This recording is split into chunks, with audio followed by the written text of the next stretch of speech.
Bonjour à tous et bienvenue dans le grand JT d'éducation. Tout de suite, le sommaire. C'est la fin de l'année et certains n'ont toujours pas de réponse sur Parcoursup. D'autres vont aller dans une filière peut-être par défaut, car beaucoup de jeunes sont perdus à la fin du lycée. Ils ne savent pas réellement quoi faire ensuite. Alors comment justement les aider à y voir plus clair? C'est la question du jour. On en parle avec nos invités dans un instant.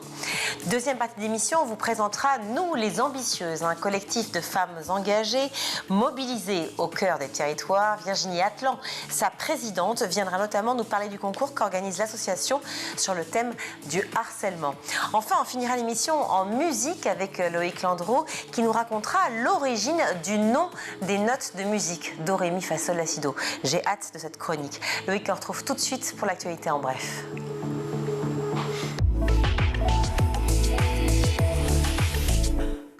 Bonjour Loïc. Bonsoir Virginie, bonsoir à tous. 6e nuit d'émeute et un timide retour au calme ce dimanche. Le gouvernement tente d'analyser la colère et de trouver des solutions.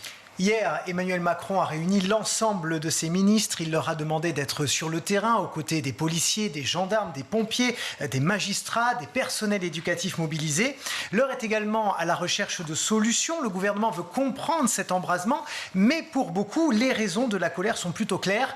Ce matin sur RMC, Vincent Jeanbrun, le maire de l'Haÿ-les-Roses, était l'invité d'Apolline de Malherbe. Vous en avez forcément entendu parler. Ce week-end, son domicile a été attaqué à la voiture bélier et sa femme grièvement blessé. Pour lui, la politique éducative que mène le gouvernement est à l'origine de l'échec social. C'est des jeunes qui ont pourtant été à l'école, mais qui ont un peu traversé les classes, parce que maintenant on redouble plus, donc finalement même un élève qui suit pas, c'est pas grave, il passe de classe en classe et bon, il maîtrisera pas très bien les savoirs fondamentaux, mais c'est pas grave, il avance parce que il est interdit maintenant d'interdire. On peut plus sanctionner un mauvais comportement réellement. Moi, j'ai des gamins qui ont frappé des directrices d'école sur la commune. Pas de vague, surtout pas de vague. Et le gamin, il est même pas exclu une semaine. Le père du gamin qui vient cracher sur la directrice en disant t'as pas touché à mon enfant. Ça s'est passé ça. Oui, ça s'est passé, bien sûr. Et c'est aussi pour ça que même le concept de laïcité, qui est un concept qui me tient énormément à cœur, qui pour moi est une des conditions fondamentales du vivre ensemble, il est complètement abîmé parce qu'on n'est pas capable de le défendre et pas capable de le définir clairement. Les dégradations, on le sait, qui ont touché plusieurs dizaines d'établissements scolaires, dont des écoles maternelles. C'est le cas à Viry-Châtillon, en région parisienne, et le maire nous raconte. 3-4 individus, semble-t-il, sont entrés à l'intérieur, ont arrosé d'essence toutes les classes. On fait une première tentative de mettre le feu dans une première classe. Ils l'ont fait ensuite dans le périscolaire. Et fort heureusement, on a une alarme intrusion qui a permis d'alerter instantanément nos services techniques qui sont venus sur place, qui ont vu très rapidement le feu et qui ont appelé les pompiers qui ont été, comme d'habitude, ultra rapides et ont éteint l'incendie quasiment immédiatement avec finalement peu de dégâts du feu, mais beaucoup avec l'eau et puis avec une école complètement impossible à accueillir les enfants pendant 4-5 jours. On va malgré tout essayer de le faire pour demain ou au plus tard jeudi, de façon à ce que les enfants ne finissent pas l'année scolaire ailleurs que dans leur classe. Et pour Yazid Kerfi, un ancien braqueur devenu médiateur, il s'agit de la seule façon pour une certaine jeunesse de s'exprimer aujourd'hui. Il est le directeur de l'association Médiation Nomade et ne peut que constater la détresse qu'il rencontre au quotidien. On peut regarder les violences, mais derrière, il y a un appel au secours. C'est une façon de dire « j'existe ». La violence, c'est aussi un moyen de retrouver de la puissance, du pouvoir. Et en tout cas, c'est des jeunes qui vont pas bien. On part du principe que c'est quand même une extrême minorité de jeunes. La très grande majorité des jeunes dans les quartiers se comportent très bien. Donc, il faut aussi écouter cette jeunesse. En tout cas, ils sont dans un mal-être beaucoup plus important qu'avant. Et les réseaux sociaux ont beaucoup amplifié le phénomène. Vous voulez dire qu'il y a une sorte de compétition aujourd'hui ?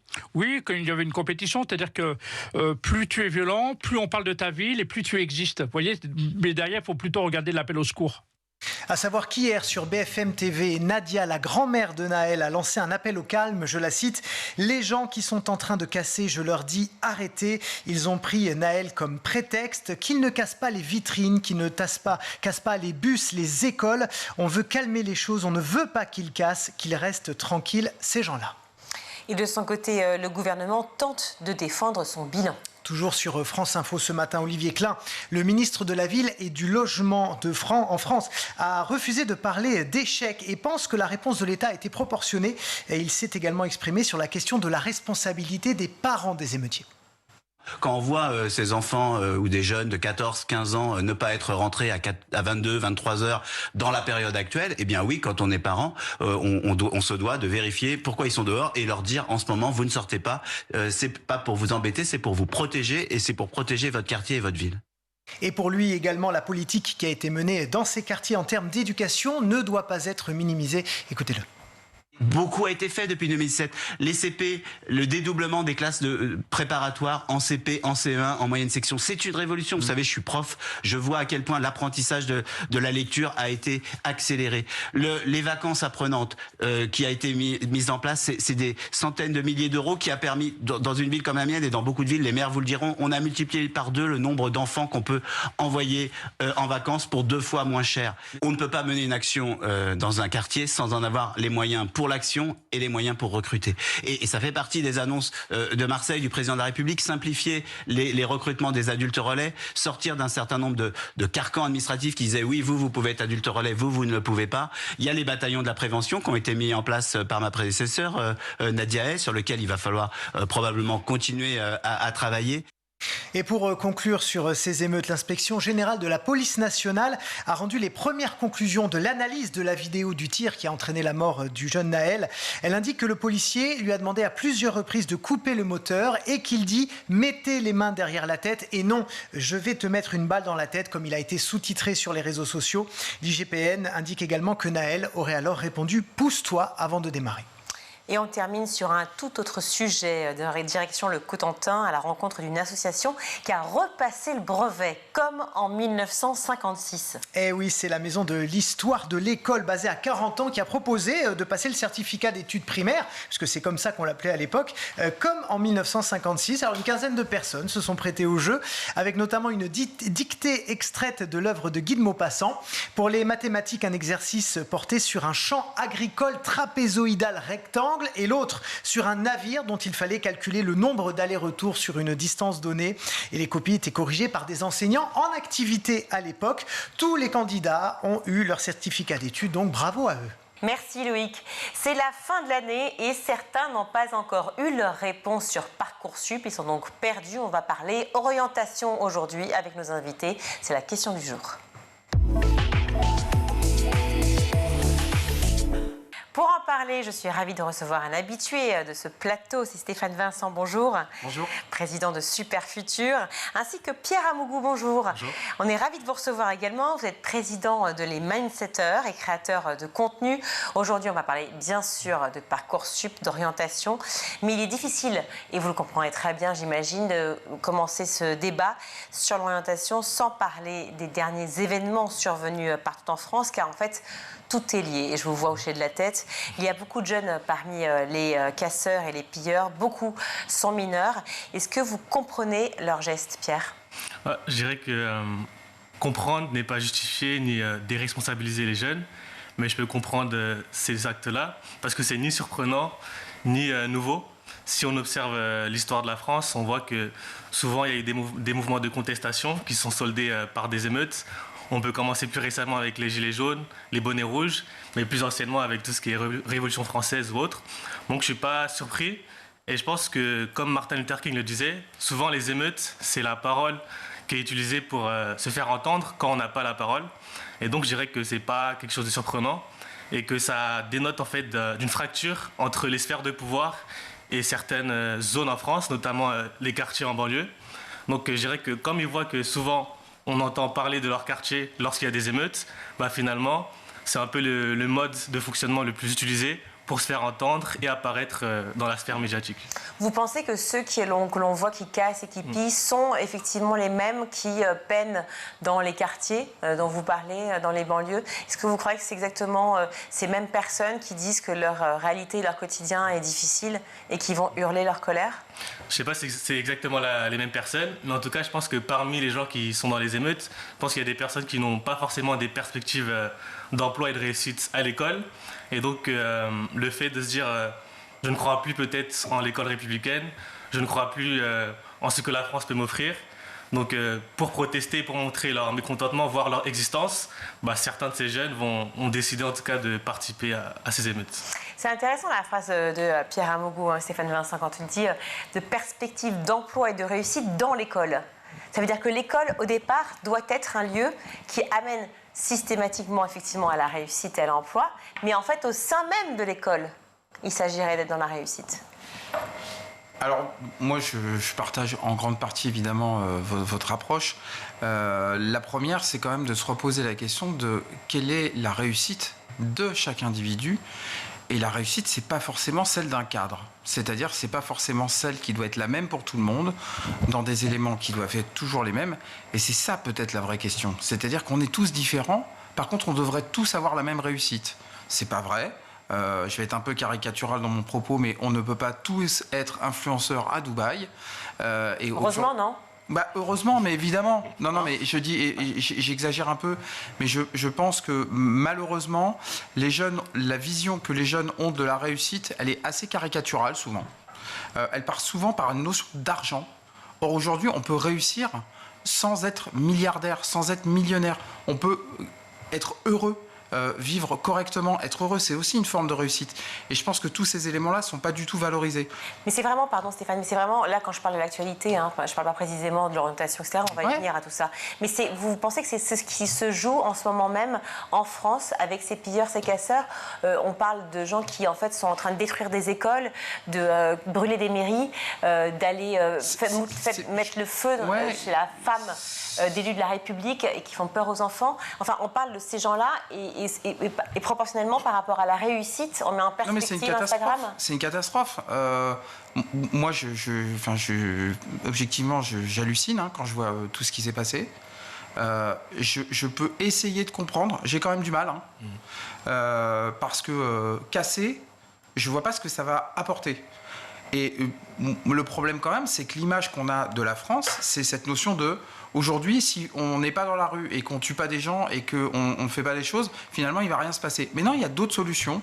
Il y a les échanges, il y a le discours, mais il y a surtout la valorisation de chacun dans ce qu'il est. Et si on commence à l'école à aider chaque jeune à comprendre son mode de fonctionnement et à aider à lui montrer qu'il a de la valeur, alors je pense qu'effectivement, on évitera d'entretenir cette frustration dans le terme et d'éviter effectivement d'arriver à cette bombe à retardement. Casser, c'est dire. Casser, c'est hurler son mécontentement, son malaise, effectivement, et sa situation qui est difficile. Et je l'entends, ce que vous dites, bien entendu, on entend évidemment tous ces jeunes parler. Mais moi, ma question précisément, et pardon d'insister, mais est-ce que réellement, ce ne sont pas que des casseurs qui sont dans la rue? Est-ce que vraiment, tous ceux qui sont dans la rue, pour vous, sont concernés par la mort de Naël, par exemple?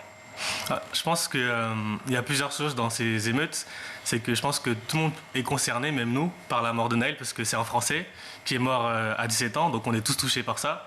Mais je pense que si on observe encore une fois l'histoire, c'est une goutte d'eau qui a fait déborder le vase. C'est-à-dire que c'est comme à l'époque avec les Gilets jaunes, c'est qu'il faut un événement pour finalement embraser toutes les frustrations qu'on avait en nous-mêmes.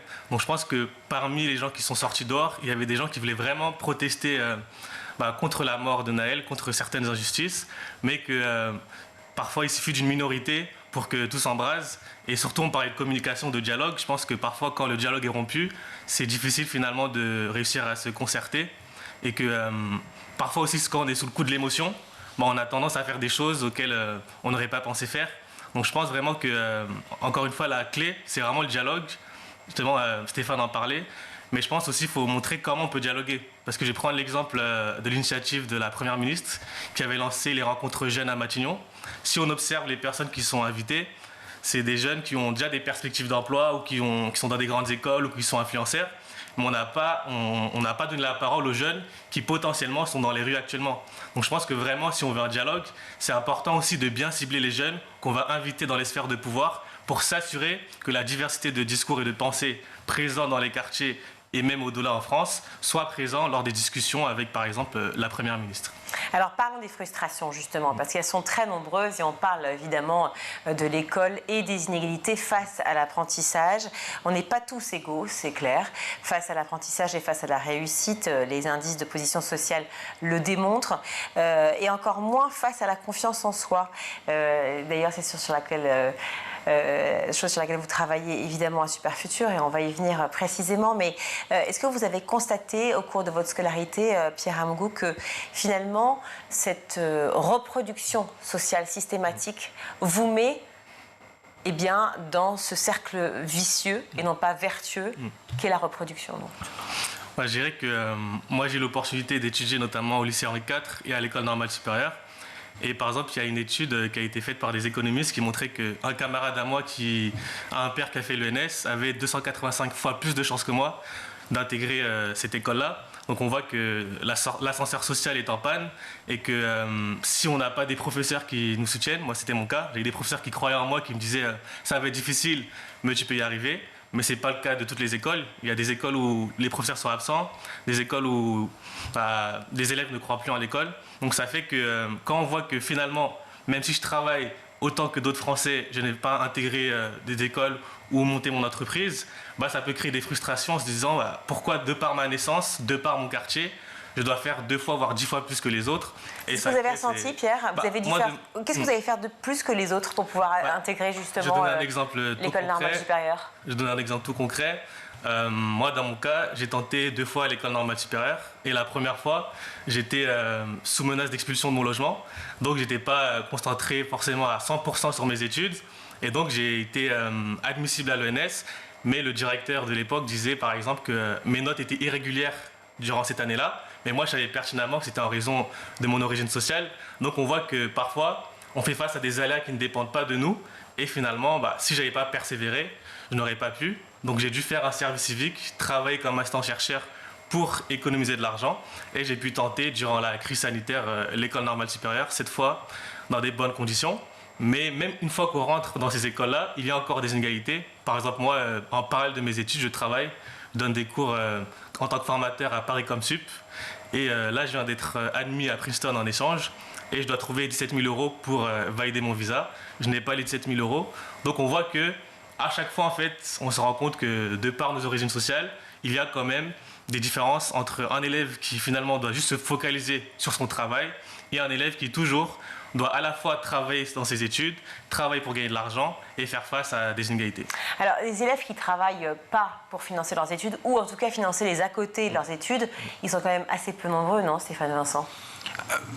Ils sont moins nombreux que ce qu'on a connu il y a encore, j'allais dire, peut-être une vingtaine d'années, où finalement il y avait beaucoup de petits jobs et tout le monde essayait de s'en débrouiller. Après, on peut regarder aussi la très belle opportunité qui existe maintenant depuis au moins une vingtaine d'années aussi, du développement de l'apprentissage. Parce que le développement de l'apprentissage, c'est la possibilité d'avoir un enseignement, une expérience professionnelle, mais une rémunération en parallèle. Donc d'un seul coup, vous transformez le petit boulot par une rémunération qui est versée, qui peut aller jusqu'à 78% du SMIC tous les mois, en faisant un travail à mi-temps parce qu'on continue à suivre ses études. Donc c'est assez exceptionnel.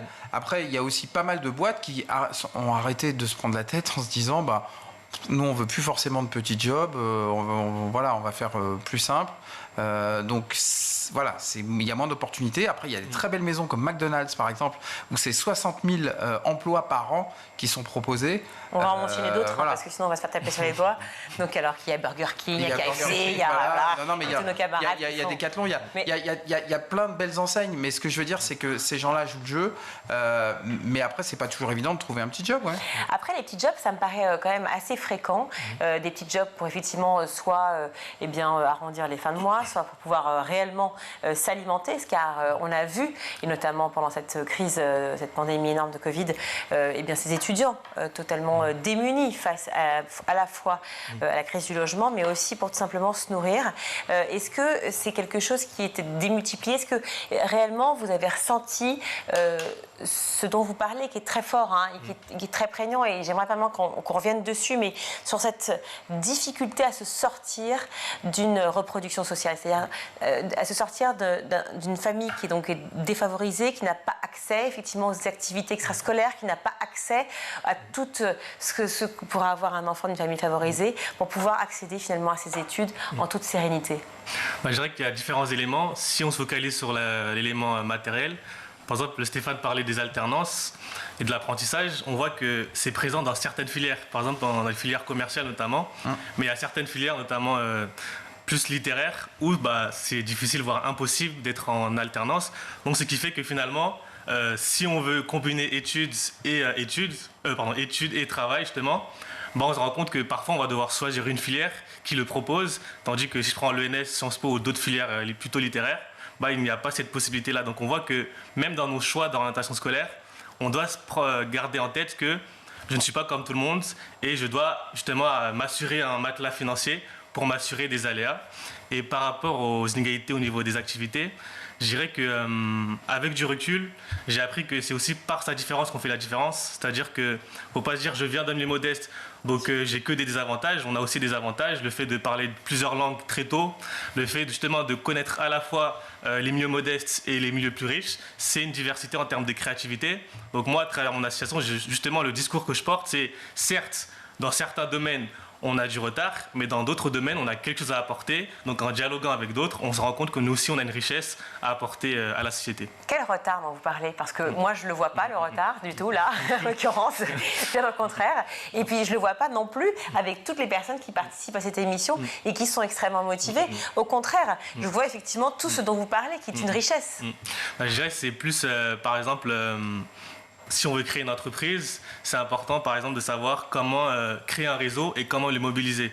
Moi, dans mon cas, ce que j'ai fait, c'est que j'ai pu discuter avec d'autres gens de d'autres milieux qui m'expliquent, par exemple, c'est quoi réseauter finalement. Parce qu'on pense que c'est juste accumuler des contacts, mais en réalité, c'est cultiver des contacts et savoir aussi qu'est-ce qu'on peut apporter à l'autre avant que lui-même nous apporte quelque chose. Mais ça, c'est quelque chose qu'on ne nous apprend pas à l'école et que nos parents ne connaissent pas forcément. Alors ça, il y aura effectivement dans la filière professionnelle davantage de mentorat, davantage de tutorat, des entreprises qui vont, puisqu'il y aura des stages plus longs effectivement, donc des entreprises qui vont un peu plus rentrer au cœur effectivement de la scolarité des élèves. Est-ce que c'est une bonne chose, Stéphane Vincent? Plus l'entreprise sera dans l'école et plus l'école sera dans l'entreprise, ce sont des facteurs clés de succès. Pour l'entreprise, pour l'économie, pour les jeunes, pour les familles. Un terreau effectivement de jeunes qui vont être motivés pour pouvoir travailler dans l'entreprise ensuite. Donc en fait un relais assez intéressant et effectivement un système de mentorat pour pouvoir réseauter comme vous le dites et en tout cas avoir des mentors qui vous poussent aussi vers des métiers que vous ne connaissez pas. Et par rapport à ce que disait Pierre, ce qui est quand même très intéressant, c'est que dans les quartiers politiques de la ville ou diverses, il y a des associations, il y a des gens pour accompagner. Mais le plus compliqué derrière, c'est qu'il y a aussi des gens qui travaillent, qui ne sont pas forcément éligibles à avoir des bourses, à avoir des choses comme ça. Mais c'est pas pour ça qu'ils sont aidés, c'est pas pour ça qu'ils ont des solutions, c'est pas pour ça qu'ils savent comment faire un réseau. Et je pense qu'il faut aider aussi tout le monde, c'est-à-dire pas que les gens qui sont en quartier politique de la ville, il faut surtout pas les oublier. Et merci Pierre en tout cas pour cette association et autres. Mais je pense qu'il faut se dire l'égalité des chances, c'est l'égalité de tous. Je vous donne un exemple. Un jeune qui a une certaine intelligence de la main, qui a un certain savoir-faire, dont les parents sont avec des formations et qui aujourd'hui exercent dans des métiers à très haut revenu ou avec des bacs plus 5 et autres, le jour où il va dire qu'il veut être plombier, vous pensez qu'on va lui répondre quoi? Ça va être très compliqué aussi. Donc en fait, le problème, c'est le prisme de la reconduction de ce qu'on a l'habitude de faire et de ce qu'on a l'habitude de voir. Mais heureusement, la société évolue là-dessus et heureusement, l'artisanat est mis vraiment, évidemment, en exergue. Juste, je reviens sur la voie pro.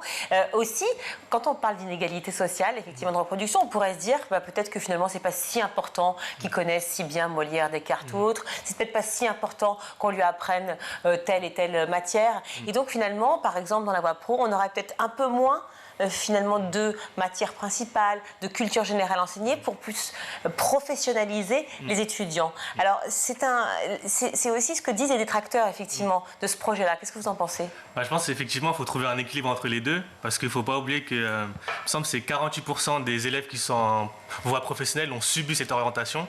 Donc certains veulent se réorienter peut-être en rentrant dans le supérieur, en faisant le cursus peut-être universitaire.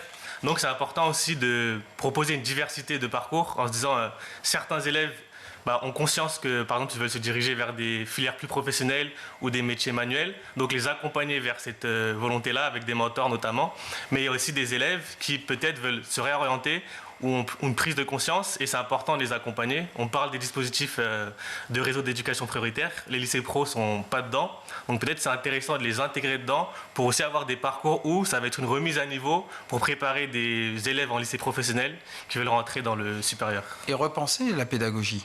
Parce que je pense que le problème, c'est qu'aujourd'hui, on se dit, oui, il ne s'intéresse pas au côté littéraire, il ne s'intéresse pas. Mais il faut voir comment il est enseigné. C'est des livres. Mais alors qu'aujourd'hui, on a la possibilité d'utiliser la vidéo, on a la possibilité de... Par exemple, quand vous travaillez sur les maths, vous pouvez faire des maths appliquées à la particularité du métier, en fait, les jeunes, d'un seul coup, ils se disent « Ah bah oui, non, ça sert à ça ». En fait, je pense qu'il faut repenser une pédagogie globale. Vous pensez que les enseignants ne rivalisent pas suffisamment d'imagination ? Je pense qu'ils n'ont surtout pas l'habitude de travailler ensemble. On l'a vu avec l'arrivée de la DP3 il y a encore quelques années, où il a fallu les faire travailler ensemble et c'était quand même pas gagné. C'était plutôt de l'intuitu personné que plutôt des gens qui ont envie de travailler ensemble au départ. Et moi, je pense qu'il faut aller plus loin sur la capacité à co-construire des solutions dans lesquelles il y a un peu de français, dans lesquelles il y a un peu de maths, sur lesquelles on explique l'histoire du métier et du coup, on se fait une référence industrielle. En fait, quand vous expliquez tout ça, pour le jeune, ça devient une évidence. Quand il voit ça au cinéma, quand c'est un film et qu'on reprend un film et qu'on réexplique les choses, tout a du sens. Là, en fait, c'est totalement compartimenté. Alors je disais dans le sommaire, les vacances d'été donc débutent et certains élèves n'ont toujours pas de réponse sur Parcoursup. C'est vraiment la panique générale. Déjà ça l'était au moment de faire les vœux, ça a été ensuite pour les premières réponses et là ça l'est vraiment, on est quand même début juillet. Un rapport présenté mercredi par les membres de la commission de l'éducation au Sénat pointe du doigt un manque de transparence de la plateforme en question. Ils ne sont pas les seuls car sur notre plateau, nombreux sont ceux qui ont pointé du doigt ce problème-là et on sera ravis à la rentrée prochaine de recevoir probablement Jean-Michel Blanquer qui va nous expliquer clairement ce projet et peut-être les manquements qu'il y a eu, etc. Mais en fait qu'on comprenne bien quand même ce projet. Donc ils ont demandé donc, au ministère de l'Enseignement supérieur d'obliger les filières universitaires à adopter des critères communs de sélection de Parcoursup. Encore cette année justement, est-ce que c'est plutôt un échec ou pas ? Dernière question, Pierre Amougo. Un échec, je ne sais pas, mais ce qui est clair, c'est qu'il est important de changer même les informations qui sont affichées sur Parcoursup. Parce que par exemple, les élèves, quand ils doivent faire des choix, ils font face à des milliers de formations. Et donc parfois, on va juste leur parler du taux de sélectivité et du coût des études, mais ils n'ont pas des informations précises et personnelles. Donc le fait de harmoniser par exemple les modalités d'évaluation, ça permet plus facilement aux élèves de comparer les différentes options. Et je pense qu'il faudrait aller plus loin. Il faudrait aussi parler, par exemple, des salaires de sortie moyens, parce que ça permet, par exemple, à des jeunes de milieux modestes de se dire, si j'investis dans mes études, certes, il y a un coût, le coût du logement ou le coût des études, mais je sais que ça vaut le coup parce qu'en moyenne, les élèves vont gagner tant d'argent ou qu'il existe telle bourse. Donc je pense vraiment qu'il faut travailler sur les informations qu'on affiche pour permettre aux jeunes de plus facilement choisir leurs différentes options. Mais quand on vient d'un milieu modeste, on peut vraiment décemment se dire est-ce que je peux prétendre à ces études-là ? C'est quand même compliqué de les financer. Oui, sauf si on est boursier, mais vraiment...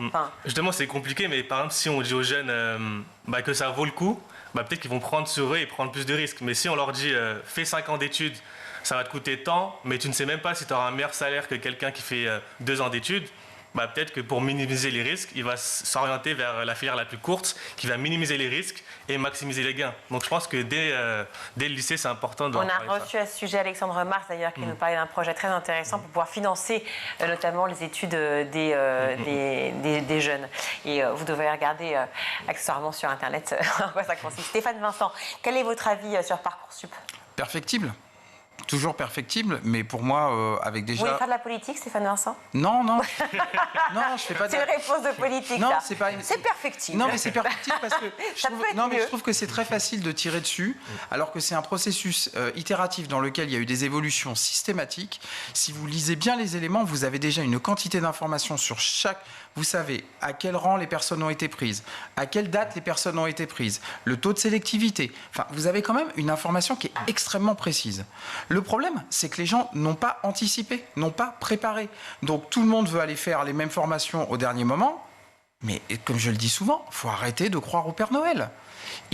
Ça se prépare. Mais quand on est jeune, je trouve ça terrible comme phrase. Mais non. Alors, si vous avez moins de 6 ans, oui, d'accord. À notre âge, Stéphane, à la limite, et encore, moi je veux y croire.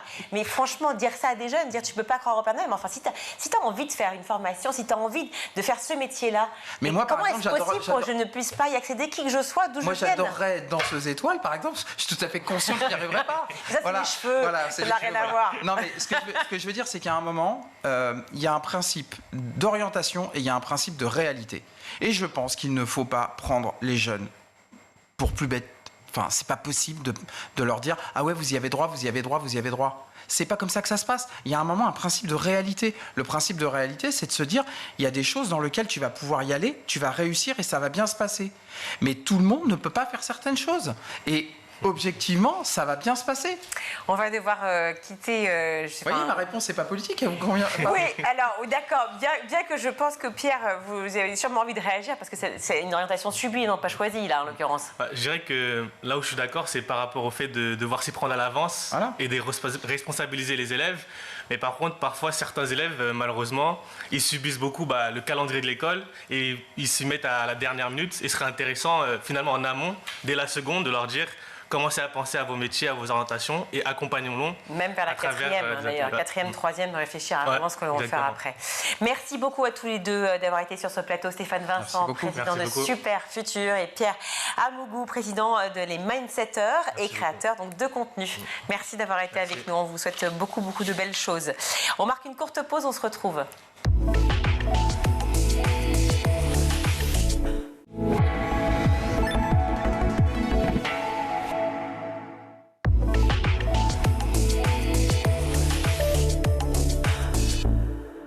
De retour sur le plateau du Grand JT, je suis ravie d'accueillir Virginie Atlan. Bonjour.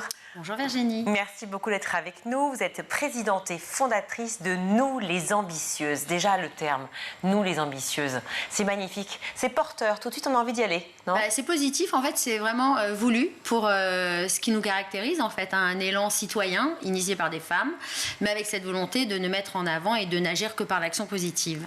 L'action positive, effectivement, un collectif de femmes qui veulent agir de manière positive sur tous les pans de la société pour créer donc du dialogue, j'imagine, des moyens d'action aussi et surtout, parce que c'est bien de parler, c'est bien d'échanger, mais à un moment il faut des moyens concrets. Agir, nous avons plus que jamais besoin d'échanges, évidemment ensemble. Agir, vous le faites comment ?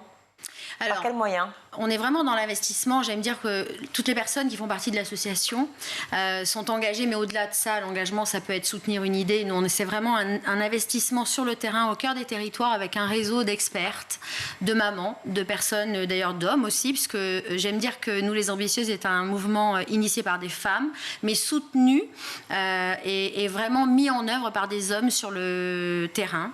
Donc au cœur des territoires, en France et à l'international, beaucoup de personnes qui s'activent pour porter des projets. On en a 3. On a 3 grands rendez-vous annuels renouvelés. Donc, je ne sais pas si vous voulez maintenant que je... Si, avec plaisir, parlons-en, au contraire.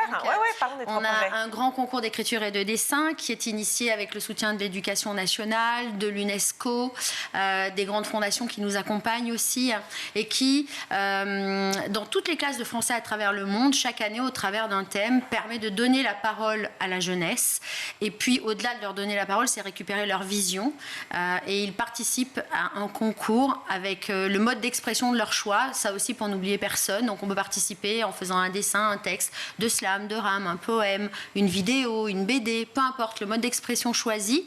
Tout ce qui nous importe, c'est qu'il puisse exprimer sa vision sur le thème de l'année. Et cette année, justement, c'est le harcèlement, un thème qui est très très important, un véritable fléau aujourd'hui, évidemment, sur les réseaux, sur et avec et à cause des réseaux sociaux. Un fléau que l'on voit beaucoup à l'école, même dans les écoles primaires, collège et lycée, n'en parlons pas. Pourquoi c'était si important pour vous et pourquoi avoir choisi ce thème précisément ? Car vous avez beaucoup de combats, en fait, chez Nous les Ambitieuses. Le thème est différent tous les ans avec le concours d'écriture et de dessin. La première année, on a porté les 75 ans de la sortie du Petit Prince en France avec la Fondation Antoine de Saint-Exupéry. La deuxième année, on a eu une action plutôt à l'endroit de la préservation de la planète et de l'océan. Et puis, on a eu une vraie demande sur le terrain, puisque comme ça faisait la 3e année qu'on mettait en place le concours d'écriture et de dessin, et autant les professeurs que des élèves nous parlaient de harcèlement quand on était au sein des établissements et aussi dans le périscolaire, parce qu'on agit aussi dans le périscolaire. Et donc ça a vraiment été une demande du terrain. Donc on l'a entendu.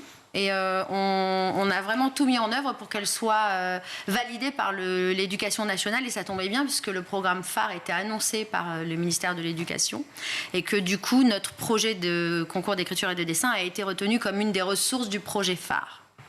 Oui, il y a quelque chose qu'il faut dire quand même, c'est qu'on a de plus en plus de retours des chefs d'établissement, ou en tout cas de professeurs qui disent « Moi, j'ai signalé des faits de harcèlement, mais mon directeur m'a dit on se tait, on ne fait pas de vagues, etc. Ça arrive de plus en plus. Du coup, c'est quand même drôle que vous soyez, vous, sollicité, parce qu'on dirait que vous êtes un peu un fusible entre les deux pour faire changer les choses dans un contexte qui, finalement, veut essayer de garder une espèce de couple là-dessus. Est-ce que vous le ressentez comme ça? Je le ressens et je le vis comme toutes les associations. On est vraiment... L'association a un rôle vraiment, mais comme vous le dites, de fusible entre les citoyens et l'État, les grandes institutions qui peuvent plus tout faire seules. Donc nous, c'est vrai qu'on est en direct avec les mamans qui ont des enfants dans les établissements, qui donc du coup s'engagent sur le concours d'écriture et de dessin. Et oui, on a entendu toutes ces choses. Et vous pouvez les dire. On peut les dire. Là où nous, on n'a certains pas de profs tabou. veulent dire, mais où on leur demande de se taire un peu, vous avez cette voix qui porte. Oui, c'est vrai. Et d'ailleurs, la jeunesse s'en est bien saisie, puisqu'ils avaient la possibilité de participer en étant dans un collectif d'écoles, de classes, de périscolaires, ou seuls. Donc en fait, ça a bien fonctionné, puisqu'on était déjà identifiés par des élèves depuis 2 ans. Donc ça a été facile pour nous de les embarquer sur un thème nouveau. Mais oui, on a entendu, et même certaines écoles nous dire... d'ailleurs souvent en France, alors que ça n'a pas été le cas à l'international, puisqu'on est aussi présent à l'international. Oui, mais non, chez nous, ce thème cette année, c'est pas facile. En fait, chez nous, il n'y a pas de harcèlement. Un peu comme si c'était tabou de traiter ce sujet. Alors qu'on sait qu'il y en a partout. Il y en a partout. Il y en a partout. Comme le temps presse, je me permets d'avancer un tout petit peu par rapport parce que vous avez tellement de projets j'aimerais bien en parler. Ce collectif, on va en citer quelques-unes quand même de ces femmes qui s'investissent et qui s'engagent. Alexandra Fechner, Linda Hardy, Chantal Latsou, Cécile de Minibus, Louana Belmondo, Dorine Bourneton, Laurie Choléwa, Danielle Evenou. Elles sont très nombreuses à s'engager auprès de vous et on les comprend et on les remercie. Elles sont un engagement qui, évidemment, sur des thématiques, sur des thèmes assez classiques, hein, l'éducation, le sport, la santé, l'économie, mais c'est un engagement plus précis. On vient de parler effectivement de harcèlement, mais un autre engagement aussi, c'est les violences faites aux femmes. Parler des violences, c'est toujours assez compliqué, c'est souvent une gageure, hein, pris au sérieux sur le papier, mais dans la réalité, peu de choses sont faites. Vous avez pris un nouvel engagement, en tout cas un projet fort, le projet Vivante au Théâtre du Palais Royal, avec la lecture de témoignages, justement. Ça, c'est un projet incroyable qu'on a réussi à mener jusqu'à son terme parce que, voilà, un homme nous a soutenus, un homme investi encore, qui est Elie Chouraki, grâce à Alexandra Fechner, qui est productrice de films, qui lui a proposé de récupérer l'ensemble des courriers que nous avions, des femmes que nous avons rencontrées aussi grâce à des collectifs et des associations qui les accompagnent dans la reconstruction suite aux violences de toutes sortes, hein, c'est l'excision, le viol, les coups. Donc là, des grandes instances nous ont accompagnés avec le soutien aussi, il faut le dire, du ministère de l'Intérieur, de la Culture. Nous, on ne fait pas de politique, mais quand on amène le soutien en fait, de ces pouvoirs publics, c'est aussi pour nous le gage de qualité pour déployer sur le terrain.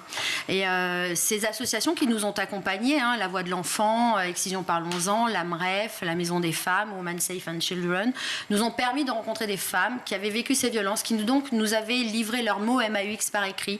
Et Elie Chouraki a accepté d'en écrire, vraiment, il a écrit d'après ces témoignages, cette pièce qu'il a aussi mise en scène, qui est juste incroyable, et qui pour nous était le moyen, en utilisant la culture, donc de répondre à une problématique, un vrai fléau de société. Donc cette pièce, elle est gratuite, elle est financée par nos partenaires, et on l'a produit dans des théâtres, des cinémas, dans des établissements scolaires, dans des entreprises. Elle a volonté à être vue du plus grand nombre pour sensibiliser contre les violences faites aux femmes, et surtout mettre en avant les solutions. Ce qu'on souhaite, c'est diffuser jouer la pièce par de vraies actrices et des vrais acteurs qui, pareil, s'investissent bénévolement dans ce projet. Et ce qu'on souhaite, c'est parler de ce fléau, mais mettre en avant les solutions et faire bouger les lignes. Donc, parler des solutions, c'est mettre en avant Sorority, qui est une application formidable aujourd'hui, mais parler des associations locales dans l'environnement dans lequel la pièce est jouée ou retransmise, puisqu'on a fait une captation de la pièce à Palais Royal, et puis mettre en avant donc les solutions locales et faire bouger les lignes. Donc on l'a joué à l'Assemblée nationale devant donc les élus et les membres en charge de ces questions. Donc on a à nos côtés 2 expertes formidables qui sont 2 avocates, Rachel Pardo et Karen Noblinski, voilà, qui sont à l'origine d'un amendement qui a été voté, qui consiste à faire en sorte que ces femmes soient assistées dès le dépôt de plainte. Voilà, nous on est vraiment dans l'action. Ce qu'on fait, c'est mettre en avant l'action. Bravo, ça a dû titiller certains députés, on est bien content que ça les titille. Oui, ça titille pas que des députés, beaucoup d'hommes, même de femmes en entreprise qui ne savent pas comment attraper le sujet et faire en sorte qu'on en parle. Et heureusement, on a des grandes personnes qui nous accompagnent. Si vous voulez retrouver retrouver tous les projets de Nous les Ambitieuses, il suffit d'aller sur le site. Oui, nouslesambitieuses.com. Et vous retrouverez effectivement à la fois les projets, les idées, l'engagement de chacune d'entre vous et de chacun, puisqu'effectivement d'autres hommes vous accompagnent. Bravo en tout cas à vous toutes pour tout ce que vous faites pour faire avancer ce joli monde, parce qu'il reste joli finalement. Oui, on va être positif, surtout en ce moment. On essaye en tout cas. Il y a une jeunesse jolie, belle, on la rencontre. C'est ce qui d'ailleurs nous donne confiance en l'avenir. On a vraiment une jeunesse formidable et c'est ça là dont on doit parler. Merci Virginie Atlan d'avoir été avec nous sur le Grand JT pour nous parler de Nous les Ambitieux. C'est à vous Loïc avec votre chronique.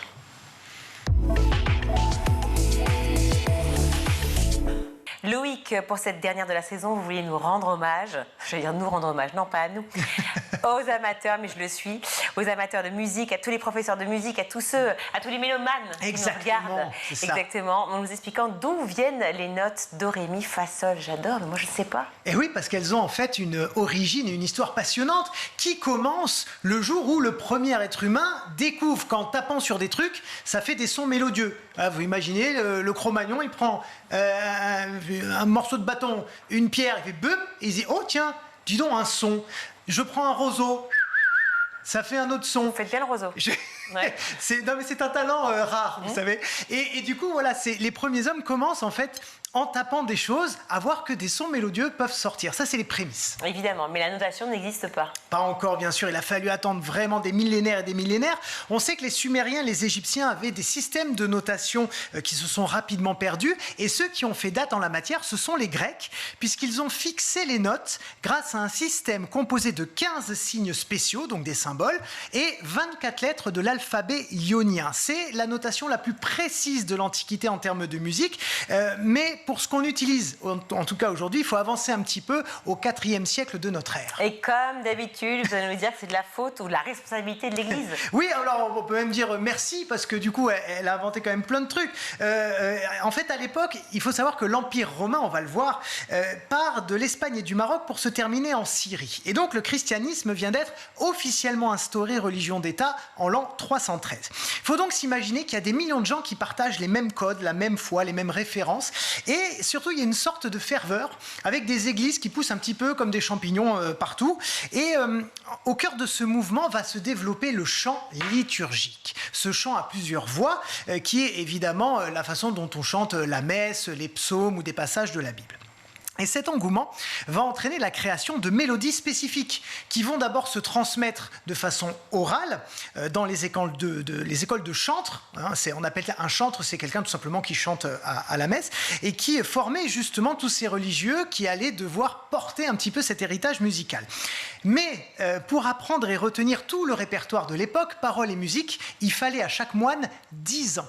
10 ans d'études pour retenir tout le répertoire musical religieux. C'était assez incroyable. Et c'est justement Charlemagne qui va permettre de fixer tout ça ? Il n'a pas inventé l'école, je crois qu'on est tous OK sur ce point-là, je crois que je l'ai assez répété, mais il a énormément fait, d'abord pour déployer l'éducation bien sûr, et la transmission de la foi partout en Europe. Je rappelle qu'à cette époque, 8e, 9e siècle, l'éducation et la foi sont vraiment intimement liées, ça va ensemble. Et quand Charlemagne, en fait, se déplace dans son empire, à dos de cheval, à pataclope, il se rend compte qu'on célèbre... Le pataclope vous a particulièrement... J'aime bien le roseau. Le roseau est mieux, je referai le roseau tout à l'heure. Donc du coup, pataclope, Charlemagne, il va dans les différents états de son empire et il voit bien qu'on ne célèbre pas la messe de la même manière, qu'on soit en Gaule, à Rome ou en Saxe. Alors il décide d'unifier la liturgie dans tout l'empire et là, il impose le chant romano-franc, qu'on appelle aussi le chant grégorien, du nom du pape Grégoire III, qui régnait quelques dizaines d'années plus tôt et qui avait inventé, si je puis dire, ces harmonies à plusieurs voix qui sont devenues célèbres. Et alors Charlemagne, que fait-il concrètement ? D'abord, il ordonne de compiler dans des livres tous les textes liturgiques chantés. Et là encore, comme on est dans un empire qui est composé en fait d'une myriade de peuplades, des peuplades qui ne parlent pas exactement toutes la même langue et qui n'ont pas toutes la même culture et les mêmes sonorités, va y avoir beaucoup de notations musicales musicales différentes. Il va y avoir la notation bretonne, visigothique, messine, de l'An, de Saint-Gall. Celle qu'on voit d'ailleurs, c'est la notation de Saint-Gall, qui font appel en fait à des notations par de petits graphèmes qui sont propres à chaque région de l'Empire. Mais ce sont plus des aides-mémoires, des repères qu'une fidèle retranscription de la musique. Il faut attendre le XIe siècle pour que les communautés religieuses établissent une première véritable notation grâce aux lettres de l'alphabet. Et c'est là qu'un moine italien entre en scène. Exactement, il s'appelle Guido d'Arezzo. Guido. Et il travaille sur un nouveau système. Il a d'abord l'idée de mettre les notes sur une série de lignes. Pourquoi il y a ces lignes-là sur une portée? C'est pour fixer les graves et les aigus, et pour fixer aussi les demi-tons. Et surtout, c'est lui qui va inventer notre solfège. Et pour ça, il va s'appuyer sur un texte latin du poète Paul Diacre qui a la particularité de monter d'un ton à chaque vers. Ce poème dit ceci: Ut queant laxis, resonare fibris, mira gestorum famulituorum, solve polluti, labi retaum, sancte Ioannes. Ce qui veut dire que tes serviteurs chantent d'une voix vibrante les merveilles de tes actions, absous le péché des lèvres impures de ton serviteur, ô Saint Jean. Et c'est là qu'il faut être très très attentif parce que la révélation c'est maintenant, c'est pas le changement, c'est la révélation. Si on isole les premières syllabes, ici en rouge, qu'est-ce qu'on a? Ut, ré, mi, fa, sol, la. En fait, ce sont les premières syllabes de chaque vers qui font les premières notes. Ut, ré, mi, fa, sol, la. Mais pourquoi il n'y a pas le do et le si? Ah, alors le do, en fait, il arrive plus tard parce que le ut est considéré comme un peu trop compliqué à dire dans une succession rapide de vocalises. Ut, ré, mi, fa, sol, la, si, do. C'est moins beau que do, ré, mi, fa, sol, la, si, do, par exemple. Donc, en fait, on l'enlève au XVIe siècle et on le remplace par le do. Et pourquoi do? C'est en référence au mot latin domine, qui veut dire seigneur, tout simplement. Et quant au si, on a pris en fait les deux dernières lettres du dernier vers du poème dont je vous ai parlé tout à l'heure. Vous voyez là, c'est Sancte Ioannes. Sancte Ioannes, S-I, ça fait si. Et donc on a do, ré, mi, fa, sol, la, si. Voilà d'où viennent donc le nom des notes qu'on utilise tous aujourd'hui partout dans le monde. Oh là là, mais qu'est-ce que j'aime vos chroniques. Il est formidable, ce garçon est formidable. Merci beaucoup Loïc, merci mille fois. Et bien tout de suite, on va retrouver l'invité de la semaine de Malika Ménard dans Souvenirs d'écolier. Regardez. Bonjour à tous et bienvenue dans Souvenirs d'écolier. Chaque semaine, je reçois une personnalité qui se confie sur son enfance et sa scolarité. Et avec moi cette semaine, Arnaud Demanche. Bonjour Arnaud. Bonjour Malika. Alors, le grand public t'entend tous les matins à la radio, puisque tu es chroniqueur dans la matinale d'Apolline de Malherbe sur RMC. Exactement. Depuis 2022 ? Depuis cette année, en fait, oui, j'ai commencé en septembre. C'est ta première saison ? C'est ma première saison. Et auparavant, tu étais auteur ? Oui, j'ai été auteur très longtemps pour plein d'humoristes différents, mais essentiellement Nicolas Canteloup. Je coécrivais avec Philippe Cavrivière et Laurent Vassilian la matinale sur Europe 1. Mais j'ai travaillé avec bien d'autres personnes. Là, tu n'étais pas obligé de te lever alors à ce moment-là ? Non, tu expédies le soir à 20h et après tu restes couché le matin. C'est quand même plus confortable. Ouais, parce que là, mais tu connais, le lever 5h, ça pique. Et tu as aussi créé les Gérards du cinéma. Ouais. Ça, c'était très marrant à faire. C'était une cérémonie où on remettait des parpaings dorés aux pires animateurs, aux pires films, aux pires hommes politiques, etc. Et tu es aussi sur scène. Et je suis sur scène, ouais, avec un spectacle de stand-up. Le dernier en date, c'est « Faut qu'on en parle ». Faut qu'on parle. Ce qui n'est pas une bonne nouvelle quand on prononce la phrase, mais en général, c'est la rupture. En général, c'est l'engueulade, en tout cas. Sans aller jusqu'à la rupture. Ouais, moi, je suis trop négative. Oui, c'est ça. Mais tu as quand même des chances de dormir sur le canapé, ça, tu as raison. Et d'ailleurs, tu vas être à Bordeaux bientôt. Ah oui, alors je vais être dans plein d'endroits. Ah oui ? Ouais, je vais être dans plein de villes. Toulouse, Bordeaux, Bordeaux, Angers, Nantes, voilà. Toute la France. Toute la France. Pourquoi il faut aller le voir, le spectacle ? Parce qu'il est marrant déjà. On va commencer par ça. C'est quand même 2 heures où on s'amuse. Il est assez long, il fait 2 heures et c'est 2 heures de pure vanne à la mitraillette. Et puis, parce que j'essaye de faire en sorte qu'il parle vraiment de quelque chose. Moi, j'ai voulu faire un spectacle dont les gens se souviennent au moins pour discuter le dimanche midi en famille, quoi. Qui se disent « Ah ouais, il a parlé de ça, il a parlé de ça ». Et je parle de liberté d'expression et de la manière dont, sur Internet, aujourd'hui, les gens s'engueulent beaucoup plus qu'ils se parlent. Et ça crée des réseaux sociaux qui deviennent de plus en plus toxiques et inconfortables et conflictuels. Et c'est super chiant pour tout le monde. Et donc voilà, je parle de tout ça au travers d'une histoire d'amour avec ma copine qui n'a pas les mêmes idées que moi, et notamment sur l'humour. Et donc des fois, je fais des blagues qu'elle n'aime pas, elle m'explique pourquoi, je lui dis pourquoi je trouve ça drôle, etc. C'est une question qui revient vachement dans l'humour. Tu vois, le côté, est-ce que Coluche et Desproges, ils pourraient refaire aujourd'hui ce qu'ils faisaient à l'époque? Est-ce qu'on peut rire de tout, machin? Et c'est la question à laquelle j'essaye de répondre dans le spectacle. Il y a la réponse à la fin? Il y a la réponse à la fin. Mais c'est vachement pratique parce que quand tu dis est-ce qu'on peut rire de telle blague, bah tu l'as fait. Donc déjà, tu peux faire toutes les blagues interdites. Est-ce que tu réfléchis à d'autres projets? Oh oui, j'aimerais écrire le prochain, ouais. Le prochain déjà spectacle, en train de l'écrire il me botte bien. Je ne suis pas encore en train de l'écrire, mais je suis en train de chercher le thème. J'ai 2-3 pistes qui m'intéressent. Et puis là, surtout, j'écris des scénarios. En plus de la chronique le matin et du spectacle, je suis déjà pas mal occupé, mais j'essaie d'écrire des scénarios. Là, c'est la petite pause que tu nous accordes. On fait ça avec ma femme, on gratte. Elle aussi, elle est autrice? Oui, elle travaille avec moi. Ouais. Okay. On coécrit à peu près tout. C'est déjà la fin de ce numéro. On se retrouve demain, toujours en compagnie d'Arnaud Demange pour la suite de Souvenirs d'écoliers. Merci Malika et à demain. Tout de suite, c'est le meilleur de School TV avec le Zap. Alors, premier point important, on va partir de très très loin. Ce que moi j'ai appris en vous lisant, c'est que dans le vivant, c'est-à-dire qu'on compare l'homme et les animaux, l'homme n'est pas la seule espèce musicienne. Ben non, on parle du chant des oiseaux. Et Charles Darwin, déjà au 19e siècle, avait essayé d'étudier les similitudes entre le chant des oiseaux et le chant des humains. On a longtemps cru que ces chants, que ces sons animaux, finalement, étaient relevés seulement de la communication interespèce. Au sein de l'espèce. Qui se comprenaient entre eux. Voilà, qui se comprenaient entre eux, en gros. C'est pas de la musique, quoi. Voilà, c'était pas de la musique. Et puis, dans les années 90, il y a un musicologue, un compositeur qui s'appelle François-Bernard Mach, qui a complètement battu en brèche ce préjugé en expliquant qu'au contraire, il y avait des analogies entre la musique animale et les mélodies animales, on va dire, et les mélodies humaines. Et alors là, selon lui, c'est lié à la récurrence, notamment de certains sons, récurrence rythmique de certains sons, de certaines notes. Et il explique de manière assez amusante, par exemple, que certains morceaux issus du répertoire classique, je pense par exemple au chant du moineau, qui serait pas loin de la mélodie des Nocturnes de Claude Debussy, ou alors, je crois que c'est la fauvette, le chant de la fauvette, qui lui ressemblerait fortement au chant des marais dans le Sacre du printemps de Stravinsky. Gaspard, ce Clap d'Or, il représente quoi? Et surtout, ça t'a fait quoi de monter ces marches? Je crois que tu avais reçu le Clap d'Or juste avant et tu as monté les marches après, c'est ça? Oui, c'est ça. On a reçu le Clap d'Or des mains de Thierry Frémaux, le délégué général du Festival de Cannes, quelques minutes avant cette montée. Et ce sont des impressions qui sont hors du temps et qui sont difficilement... on peut difficilement leur attribuer une définition. Mais je pense qu'on peut surtout les définir dans un esprit plutôt collectif. Parce que c'est des expériences qu'on vit surtout avec les autres lauréats, c'est des expériences qui nous sont possibles grâce aussi aux rencontres qu'on a fait préalablement et qui nous ont permis de faire ces films. Sans ma rencontre avec Max, c'est quelque chose qui n'aurait pas du tout été permis.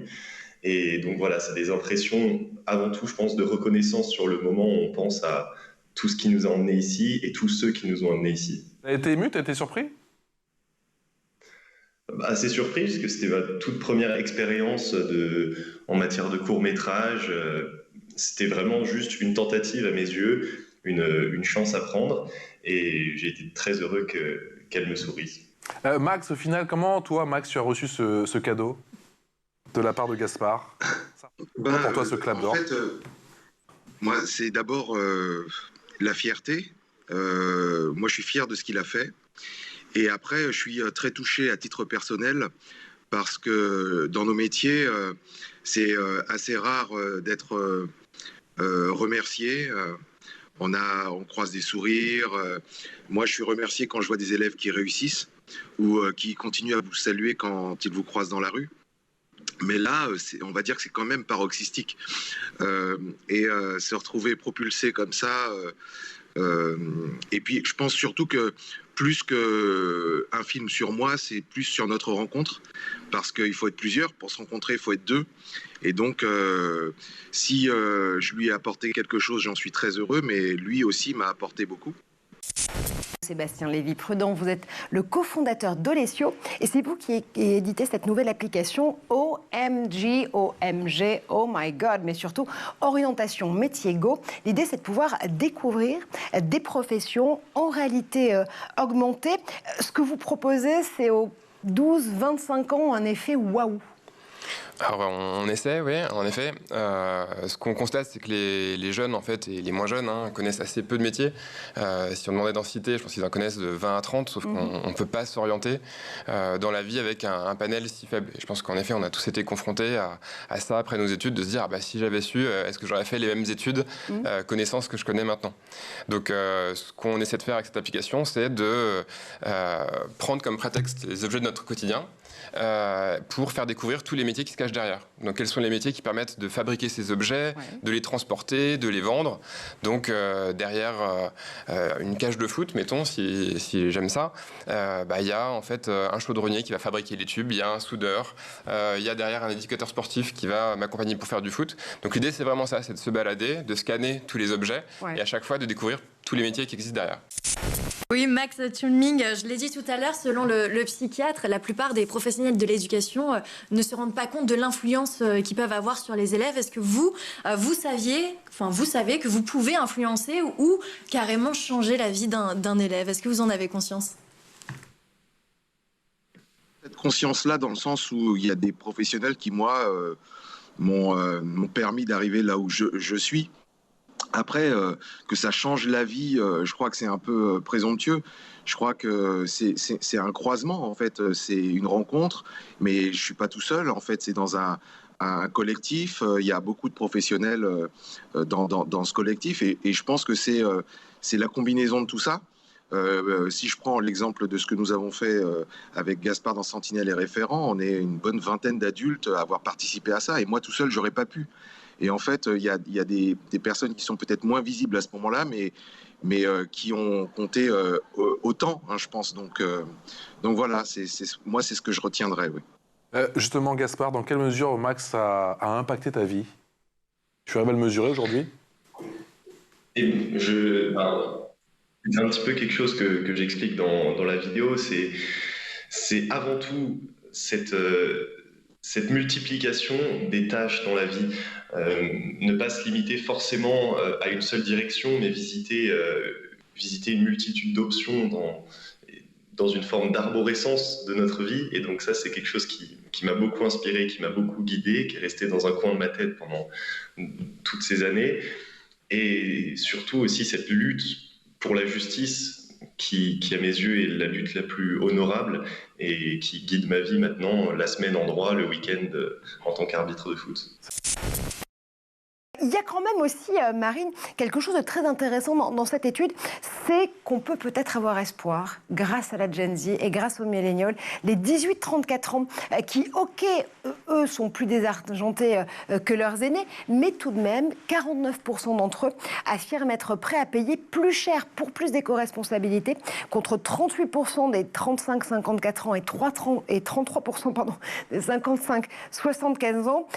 Parfois, on se dit qu'ils sont quand même aussi un petit peu plus lucides, parce qu'on le disait tout à l'heure, près d'un Français sur deux qui dit oui, être extrêmement écolo pendant ses vacances. Là, c'est 37% des 18-34 ans qui avouent ne pas se considérer comme des vacanciers éco-responsables. Est-ce que voilà, ils ont quand même cette lucidité de cet engagement et de cette conscience dans l'éco-responsabilité?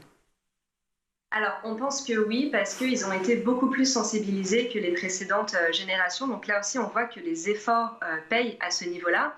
Et aussi, il faut se rappeler que c'est la génération qui va vivre le plus avec les conséquences du dérèglement climatique.